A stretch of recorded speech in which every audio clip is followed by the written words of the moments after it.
வணக்கம் நண்பர்களே. சமீப காலமாக தமிழக அரசியலில் பரபரப்பாக பேசப்பட்டு வருது ஒரு விஷயம்.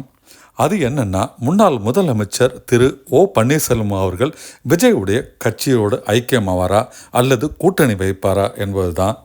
ஒரு பக்கம் பார்த்திங்கன்னா, அதிமுக தலைவர் எடப்பாடி பழனிசாமி அவர்கள் ஒவ்வொரு ஊராக போயிட்டு கேம்பெயின் பண்ணிக்கிட்டு வராரு ரோட் ட்ரிப்பில். இன்னொரு பக்கம் பார்த்திங்கன்னா, திமுக கட்சி தலைமை ஓரணியில் தமிழ்நாடு என்ற ஒரு திட்டத்தை அறிவித்து அதன்படி ஒர்க் பண்ணிட்டுருக்குறாங்க. இப்படி பரபரப்பாக இருக்கிற அரசியல் களத்தில் ஓபிஎஸ் விஜய் கட்சியான டிவிக்கு கூட கூட்டணி வைப்பார் அப்படின்ட்டு பேசப்பட்டு வருகிறது. அப்படி ஓபிஎஸும் நடிகர் விஜயும் கூட்டணி வைத்தால் அந்த கட்சி வெற்றி பெறுமா? இது யாருக்கு சாதகம், யாருக்கு பாதகம்? இந்த கேள்வித்தான் நான் ஆர்டிஃபிஷியல் இன்டெலிஜென்ஸ் என சொல்லப்படும் ஏஐ டெக்னாலஜிட்டு கேட்டேன். ஏஐ பார்த்திங்கன்னா ரொம்பவே அசத்தலான பதில் சொல்லிருக்கு. அது உண்மையாகவும் இருக்கக்கூடும். ஏஐ கணிப்புப்படி தென் மாவட்டங்களில் முக்குளத்தூர் சமூகத்தில் திரு ஓபிஎஸ் அவர்களுக்கு இன்னமுமே செல்வாக்கு இருக்குது.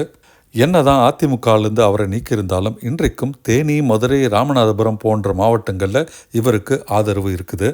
இப்போ நடிகர் விஜயின் டிவிகே கட்சியை பற்றி பார்ப்போம். விஜயோட தமிழ்நாடு வெற்றி கழகம் பார்த்திங்கன்னா அதிமுகவுக்கும் திமுகவும் மாற்றாக ஒரு புதிய அரசியல் சக்தியாக உருவாகணும்னு நினைக்கிறாங்க. ஆனால் பொலிட்டிக்கல் பேஸ் பார்த்திங்கன்னா விஜய்க்கு இருக்கிறது அவருடைய ரசிகர் பட்டாளம், இளைஞர்கள் மற்றும் நகர்ப்புற வாக்காளர்கள் அப்படின்னு தான் ஏஐ கணிக்குது.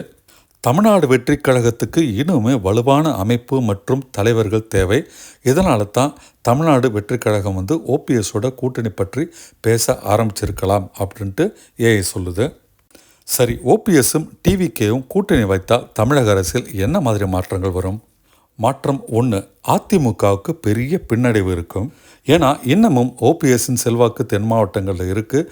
இவர் தமிழ்நாடு வெற்றி கழகத்துடன் இணைந்தால் அதிமுகவின் வாக்கு வங்கி பிரியும்.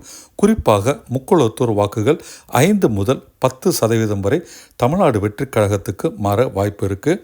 இது தேனி, மதுரை, சிவகங்கை போன்ற தொகுதிகளில் தேர்தலை இன்னும் ஒரு பெரிய போட்டியாக மாற்றும்.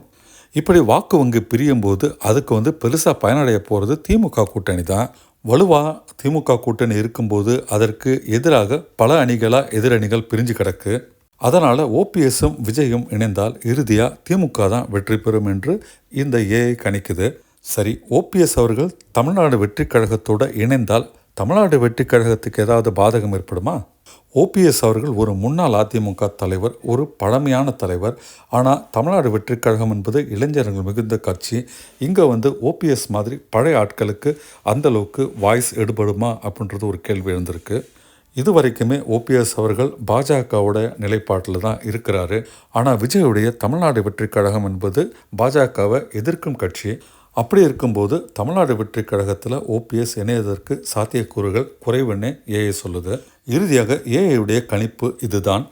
டிவிகே ஓபிஎஸ் கூட்டணி அதிமுகவுக்கு சில தொகுதிகளில் பின்னடைவை ஏற்படுத்தும்.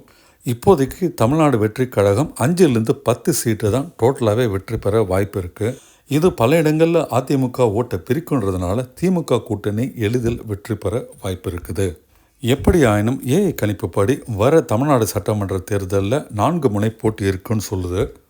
திமுக கூட்டணி, அதிமுக கூட்டணி, தமிழ்நாடு வெற்றி கழக கூட்டணி, நாம் தமிழர் கட்சி கூட்டணின்ட்டு 4 முனை போட்டியாக இருக்க போகுது. இந்த 4 முனை போட்டியில் திமுகவுக்கு சாதகம் அதிகமாக இருக்குதுன்ட்டு ஏஐ கணிப்பு நண்பர்களே. ஏஐ டெக்னாலஜின் இந்த கணிப்பை நம்ம அடுத்த வருஷம் எலெக்ஷனோடு ஒப்பிட்டு பார்ப்போம். வீடியோ பதிவு முடிக்கும் முன் உங்ககிட்ட நான் ஒன்று சொல்கிறேன். நான் எந்த கட்சியும் சாராதவன். அதனால் எந்த கட்சிக்கும் சாதகமாகவோ பாதகமாகவோ இந்த பதிவு செய்யப்படவில்லை. ஒரு ஏஐ கணிப்பு மட்டுமே உங்களுக்கு நான் கொண்டு வர விளைகின்றேன். நன்றி, வணக்கம்.